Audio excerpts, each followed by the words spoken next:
Dear Papa Van, isang mapagpalang araw sa inyo. Matagal niyo na akong tagahanga. Kaya naman sa tuwing umuwi ako sa Pilipinas ay hindi ko nakakalimutan ang makinig sa programa niyo. Ang totoo niya na sobrang tagal ko na pong gustong sumulat sa inyo. Kaso hindi ako makapili kung anong parte ng buhay ko ang ikukwento ko. Sa hirap ng pinagdaanan ko sa buhay, hindi ko alam kung makakaya ko pa bang magtiwala at magmahal ulit. Bago ko ituloy, ay hayaan niyo munang magpakilala ako. Ako si Ami.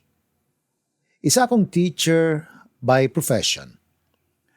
Pero hindi ako nakontento sa sahod kaya nagpasya akong magtrabaho sa ibang bansa. Nung una ay kailangan kong magdoble kayod para mas malaki ang kita.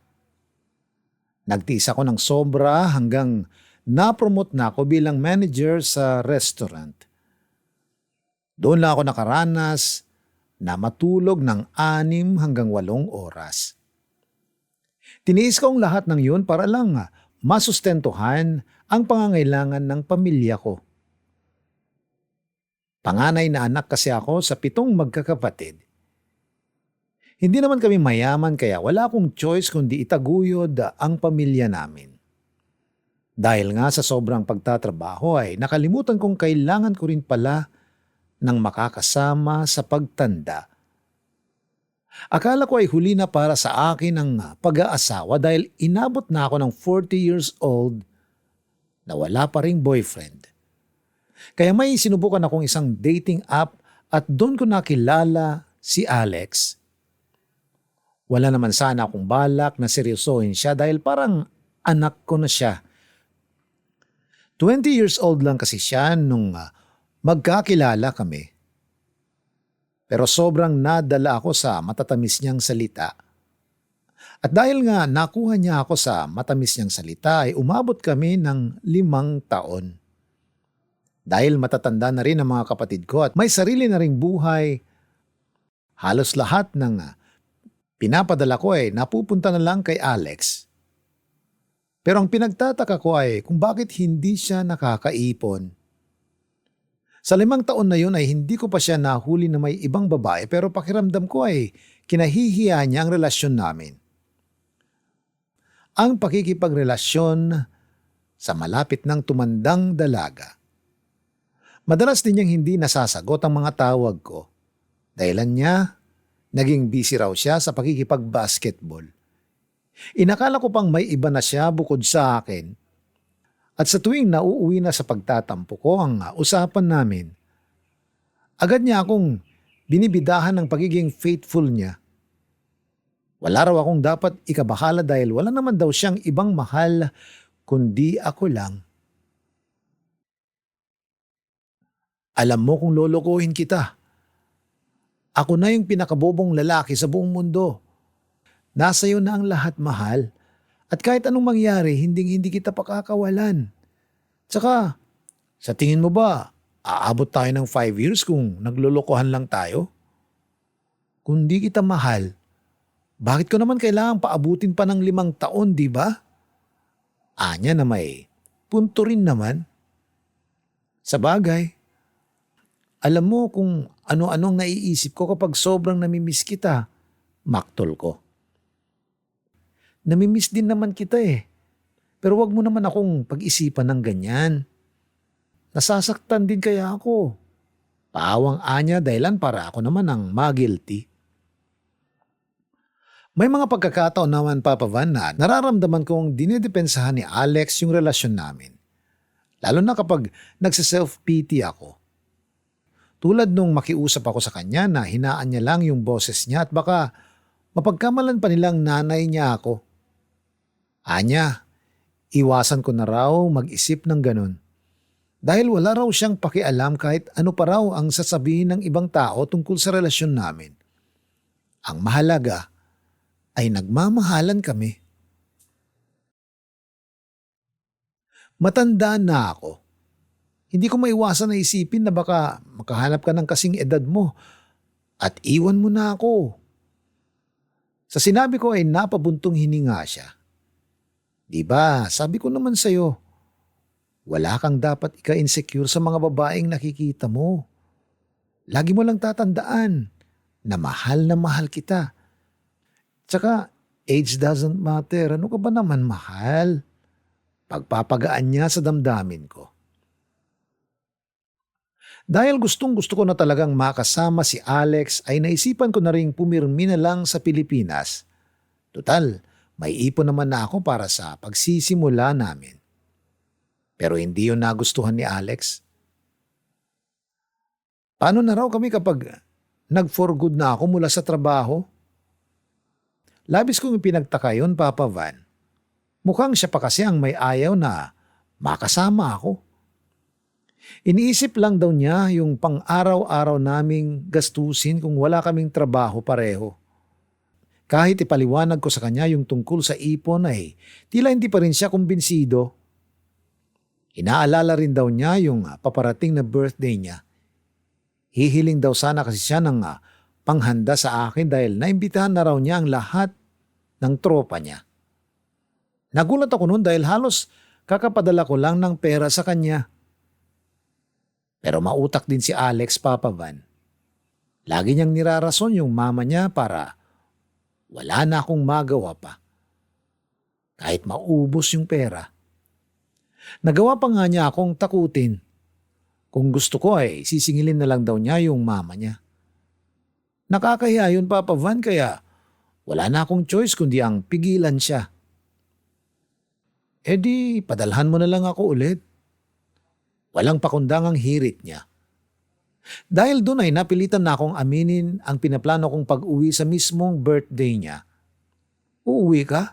Bakit ang aga? Gulat na niya dahilan para mapaisip na naman ako. Sa tuwing magbabanggit kasi ako ng tungkol sa pag-uwi ko, parang lagi siyang naaalarma. Bago pa man ako tuluyang magtampo ay agad na siyang nakaisip ng paraan para mapalambot ang puso ko.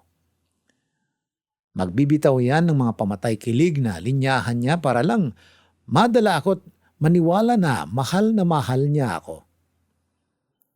Kesyo masaya raw siyang makasama ako dahil unang birthday niya yon na meron ako. Na hindi na raw siya magpapainom dahil mas masaya raw yung birthday niya kapag ako lang ang kasama niya. Kaya nga gusto ko nang pumirmi dyan. Pero mukhang ayaw mo naman akong makasama. Parang ayaw mo na nga rin akong ka-video call eh. Babay na nga. Ibababa ko na. Muling maktol ko. Teka lang. Huwag mo namang ibaba. Sige, bahala ka kung anong plano mo sa birthday ko. Nga pala, okay lang bang padalhan mo ako kahit 5K lang? Sige na mahal oh. Hirit niya. Kahit sukdulan na ang tampo ko sa kanya, Papa Van, hindi ko pa rin siya matitiis kaya pinadalhan ko pa rin siya ng pera. Minsan naiisip ko na pera lang ang habol sa akin ni Alex. Pero sa kabilang banda, naisip ko rin na ang tagal naman ng 5 years kung niloloko niya lang ako. Kaya kahit na ganun ay, pinapaniwala ko na lang ang sarili ko na mahal nga niya ako talaga.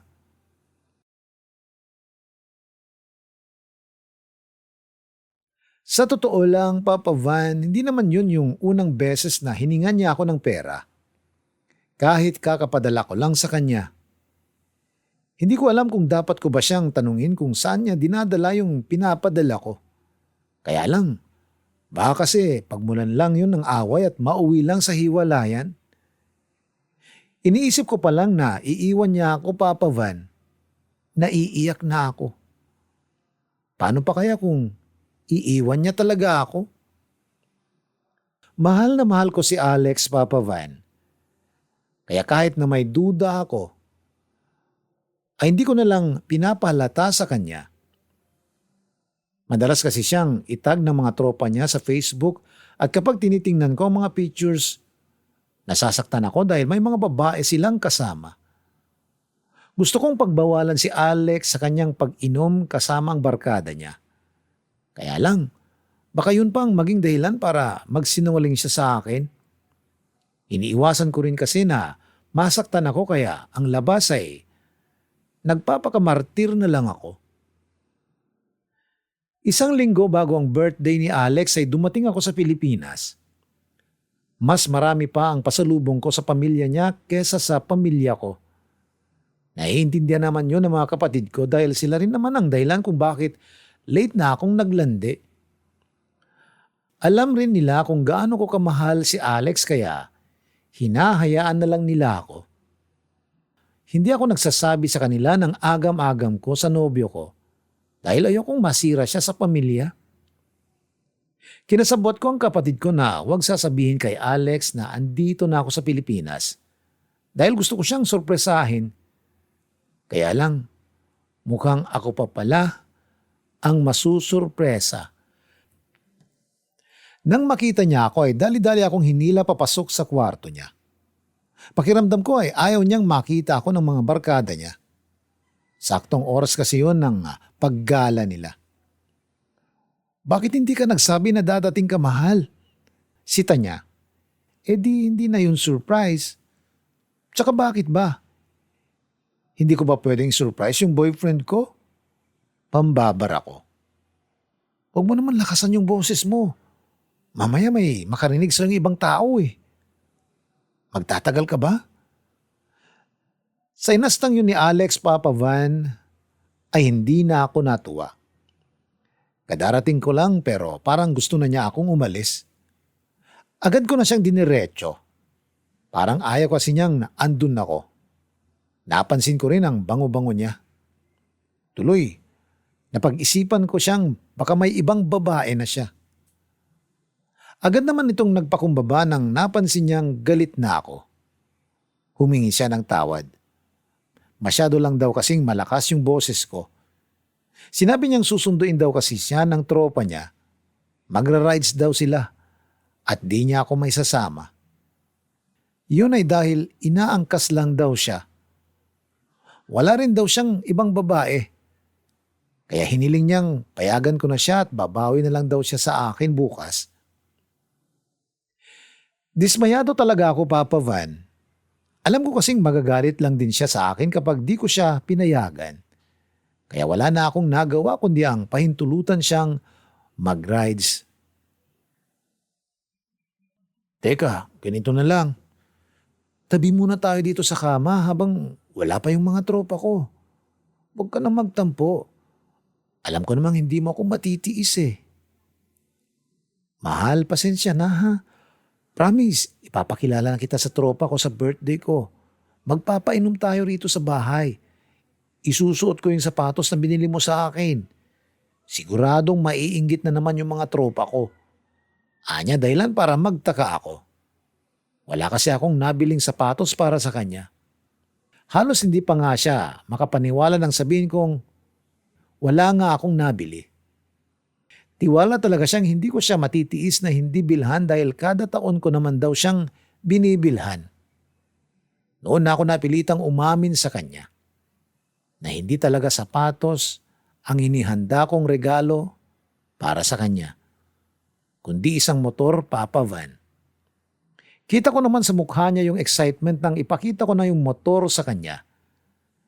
Nagpatulong pa talaga ako sa kapatid ko para lang madala yun sa bahay nila. Grabe, totoo ba?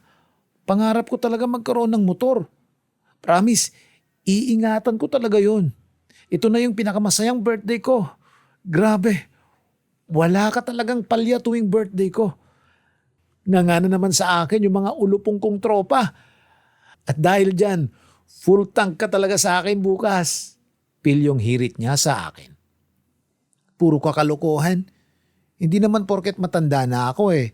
Yun lang ang nagpapasaya sa akin. Sita ko. Wala naman akong sinabing ganon. Basta, bukas dapat mabango ka ha? Anya. Kahit na merong pang-aakit sa mga salita niya, hindi pa rin ako nagpa-apekto. Hindi naman kasi siya ganon noon, Papa Van. Hindi man lang niya naisip na iangkas ako sa motor. Basta masaya na siyang May inggit niya ang mga barkada niya. Hindi ko maalala, Papa Van, kung kailan nga ba siya nagsimulang mapabarkada.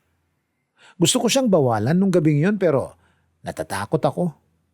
Baka kasi pag-ugatan yun ang away namin.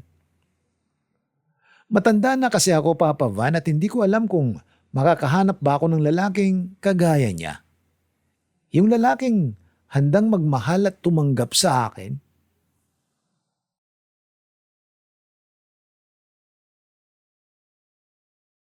Bumalik ako sa amin. Naghihintay ako ng text niya kung makakauwi na ba siya o hindi pa.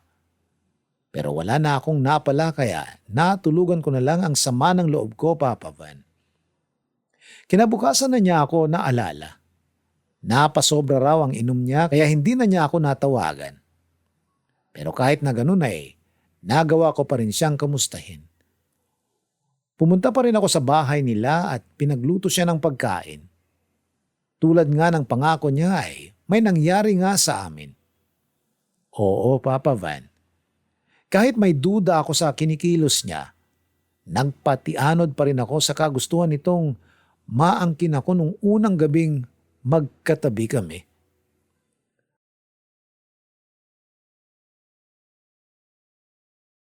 Ramdam ko namang masaya si Alex habang magkasama kami.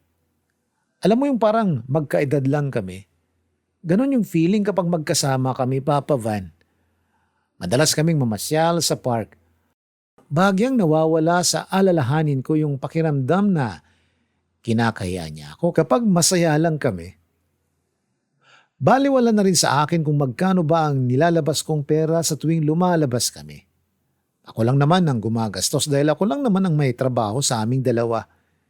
Hindi ko rin siya natitiis sa tuwing may nagugustuhan siyang ipabili. Buti na lang talaga at may malaki akong ipon sa tuwing umuwi ako rito sa Pilipinas. May kalakihan na rin naman ang sahod ko sa ibang bansa dahil halos doon na ako tumanda sa restaurant na pinagtatrabahuan ko. Itinuring ko na rin kasi talagang pamilya ang buong pamilya ni Alex. Monthly na rin akong nagpapadala sa pamilya niya bukod sa personal allowance niya sa akin. Kaya minsan ay nagtataka talaga kung bakit kinukulang pa rin siya sa padala ko. Habang nasa Pilipinas ako noon, ay pinag-iisipan ko na talaga kung dapat na ba akong mag-resign sa trabaho. Malaki na rin naman ang ipon ko at sapat na yun hanggang sa makahanap ng trabaho si Alex. Kaso, ayaw akong pakawalan ng boss ko doon dahil malaki ang tiwala niya sa akin. Kaya pag-isipan ko raw muna ng maigi. Sinubukan kong sabihin yun kay Alex pero mukhang hindi siya pabor sa plano ko. Hindi pa naman daw sigurado kung anong klaseng trabaho ang makukuha niya. At baka hindi raw maging sapat ang kikitain niya para bumuo kami ng pamilya. Kaya pinilit niya akong huwag munang umalis sa trabaho hanggat hindi pa siya nakakahanap ng stable na trabaho. Mag-try ka lang ng mag-try. May ipon pa naman ako eh. Sa tingin ko, kasya na yun hanggang sa makahanap ka ng trabaho. Habang nasa ibang bansa ako, kumuha ka ng experience kahit sa mga fast food restaurant. Mungkahi ko. Fast food resto? Madali lang sabihin sa'yo kasi manager ka na. Hindi mahirap yung trabaho mo. Sumbat niya. So anong gusto mong mangyari? Maging tambay lang habang buhay? Prangkang tanong ko. Hindi niya kinatuwa ang huling tanong ko, Papa Van. Masyado na raw akong mayabang magsalita. Oo, may maganda raw akong trabaho at alam naman niya yon. Kaya hindi ko na raw kailangan pang ipamukha sa kanya. Agad ko namang ipinaliwanag na hindi naman ako nagyayabang. Na ang gusto ko lang naman sabihin sa kanya ay magtiyaga muna siya sa maliit na posisyon. Ako nga, bago ako naging manager ay nagsikap din muna ako ng husto sa mababang pwesto. Naranasan ko ring mag-mop ng sahig at maghugas ng santambak ng mga plato. Depensa naman niya at least daw ay nasa ibang bansa ako. Malaki pa rin yung sahod ko doon kung ikukumpara rito sa Pilipinas. Hiniling din niyang isama ko na lang siya pabalik sa ibang bansa. Naipasok ko na lang daw siya sa resto kung saan ako nagtatrabaho. At least daw doon, mahihiya silang mag-utos sa kanya dahil boyfriend siya ng manager. Hindi ganun kadali ang pinapagawa sa akin ni Alex Papavan. Ipinaliwanag kong hindi madaling makapasok doon lalo at hindi naman ako ang may-ari ng resto. Manager lang ako at may boss pa rin akong sinusunod. Paano tayo niyan? Kung gusto mo, maghiwalay na lang tayo. Hindi ko kayang tapatan yung sinasahod mo buwan-buwan. Siguradong mahihirapan ka lang sa akin. Tila pikon na singhal niya. Talo pa rin ako sa usapan namin, Papa Van. Naintindihan ko na kung bakit hindi siya makukuha ng trabaho. Una, dahil gusto niya na nasa magandang posisyon na siya agad. At pangalawa, dahil alam niyang magpapadala rin naman ako sa kanya ng pera.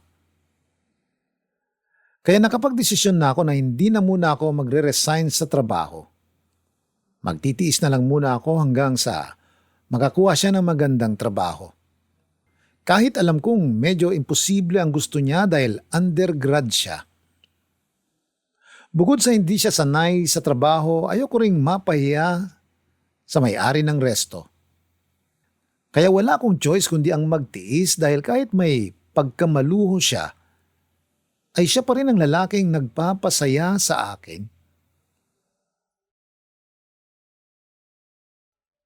Hindi ko naman itatanggi na mahal ko talaga si Alex Papavan. Kaya handa akong gumastos ng higit 10,000 para sa birthday na gusto niyang mangyari. Naiintindihan ko naman na gusto niyang magyabang sa mga kaibigan niya. Wala naman akong magagawa kundi ang suportahan ito dahil takot akong iwan niya ako. Ganito talaga siguro kapag napag-iwanan na ng panahon. Hindi ko na kasi alam kung meron pa bang makapagbibigay sa akin ng saya na tulad ng nararamdaman ko kapag kasama ko si Alex. Kaya hinayaan ko na lang din siya sa mga luho niya dahil alam kong sa ganung paraan ko lang siya kayang pasayahin.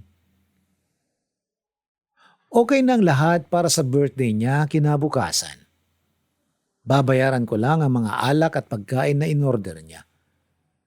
Pero bago yun ay hiniling ko lang sa kanya na mag-date muna kami. Sigurado kasing hindi ko na siya masusolo kinabukasan sa birthday niya.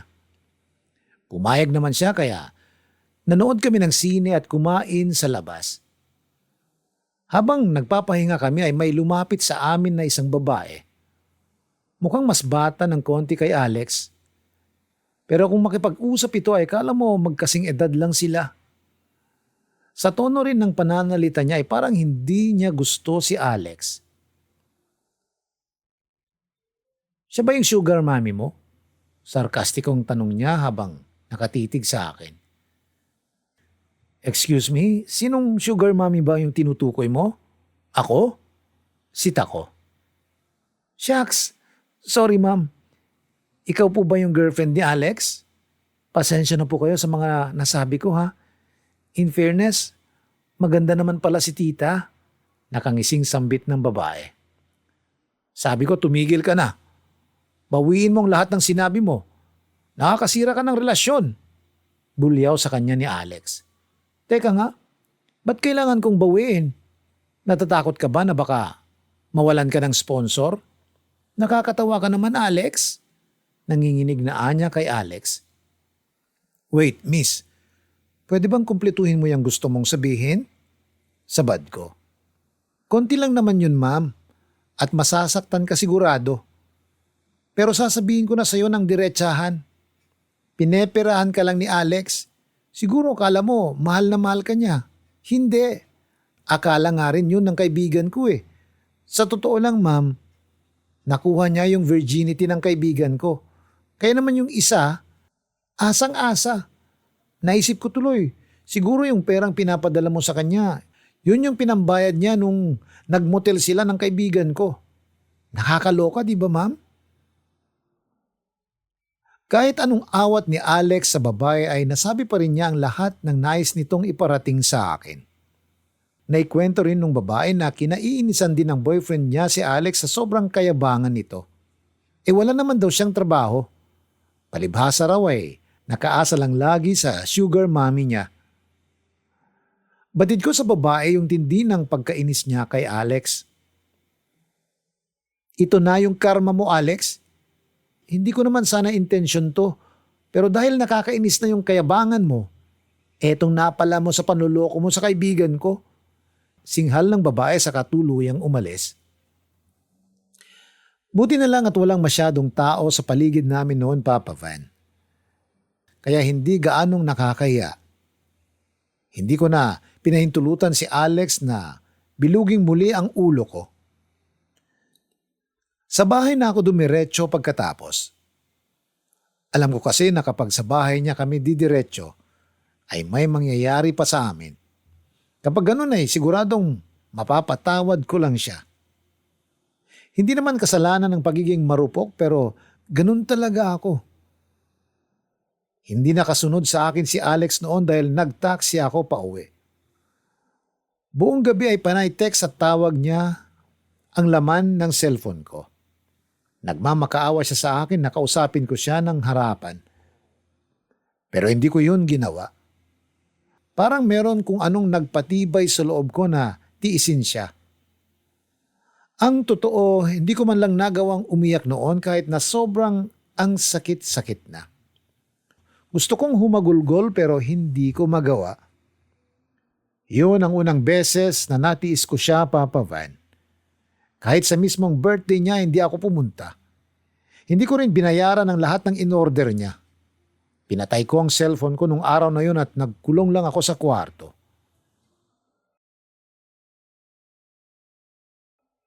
Sa loob ng 5 taon hindi ko talaga siya nahuli na ng bababae. Kahit na nararamdaman ko na parang may iba talaga siya. Siguro dahil hindi na rin talaga ako nag-effort na alamin pa. Pansin ko rin naman na parang pineperahan niya na lang ako. Pero bakit nung malaman ko na totoo lahat ng nararamdaman ko, ay hindi ako nakapag-react? Gusto kong magwala, Papa Van, pero wala akong lakas para gawin yun. Hindi ko alam kung ano ang dapat kong gawin. Dapat ba na antayin ko siyang pumunta sa bahay para suyuin ako? O ako ang dapat na humingi ng tawad sa kanya dahil hindi ko binayaran ang lahat ng gastusin sa birthday niya? Sobra akong nasaktan sa mga nalaman ko kaya naisip ko na maiintindihan niya ako. Dahil kung tutuusin, ako naman talaga ang biktima sa aming dalawa. Ako ang ginamit at niloko. Pinuntahan niya ako sa bahay namin pero lasing siya. Buti na lang at ako lang ang nasa bahay. Hindi ko inaasahan na siya pa ang may lakas ng loob na isumbat sa akin ang hindi ko pagpapakita sa birthday niya. Mas nadagdagan patuloy yung sakit na nararamdaman ko, Papa Van. Ibang-iba talaga siya sa Alex na minahal ko noon. Pinapalabas niya na parang ako pa ang may utang na loob sa kanya. Hindi ko nagawang umiyak noon. Mas nanaig sa puso ko yung galit sa kanya. Dahil sa takot na iwan niya ako, hinayaan ko siyang gawin ang lahat ng gusto niya. Kahit na kasama na ron ang panluloko sa akin. Noon nga, Papa Van, ay tinapos ko na ang relasyon naming dalawa. Sa galit ko ay pinaghahagis ko sa kanya ang lahat ng mahawakan ko. Kumuha ako ng kutsilyo sa kusina at pinagsasaksak ko ang sofa namin. Hindi ko na kasi alam kung paano ko ilalabas yung galit ko dahil walang luhang lumalabas sa mga mata ko. Gusto kong isigaw ang sakit na nararamdaman ko. Pero hindi pwede dahil nahihiya akong malaman ng mga kapitbahay na nagkakaganon ako dahil sa karelasyon ko. Nahihiya akong malaman nila na naging sugar mommy ako ng lalaking minahal ko lang naman sa loob ng 5 taon. Sobrang na-depress ako, Papa Van. Mas na-depress pa ako sa bakasyon ko kaysa nung nasa ibang bansa ako at nagtatrabaho. Sobrang laki talaga ng pinagbago ni Alex. Akala ko talaga ay tunay ang pagmamahal niya sa akin. Akala ko sa loob ng 5 taon ay minahal niya rin ako kahit papano. Yun pala ay puro kasinungalingan lang ang lahat. Binilog niya lang ang ulo ko. Makuha lang ang gusto niya. Hindi talaga naging madali sa akin ang mag-move on. Pero kailangan kong tulungan ang sarili ko. Bago ako lumipad pabalik sa ibang bansa ay binawi ko ang binigay kong motor kay Alex. Pati na rin yung washing machine na binili ko para sa nanay niya. Kita ko ang pagkalugmok sa mukha ng magulang niya nung bawiin ko ang gamit na binili ko. Ramdam kong gusto akong pigilan ni Alex pero wala siyang lakas ng loob para gawin yun. At yun na nga, ang huling pagkikita namin. Pero hindi ko siya blinak sa Facebook.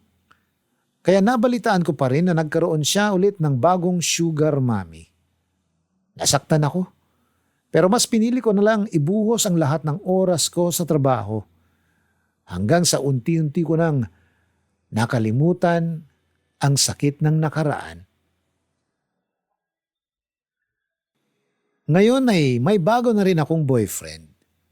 Foreigner siya at mas matanda na sa akin. Tumigil na rin ako sa pagtatrabaho at nanatili na kami dito sa Pilipinas. Pumayag naman siya na dito na lang kami magstay kaya naging madali na lang ang buhay sa akin.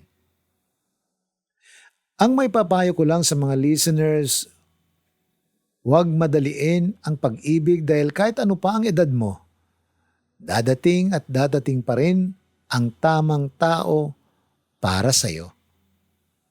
Hanggang dito na lang, Papa Van. Maraming salamat po. Ang inyong solid at forever na kabarangay, Ami.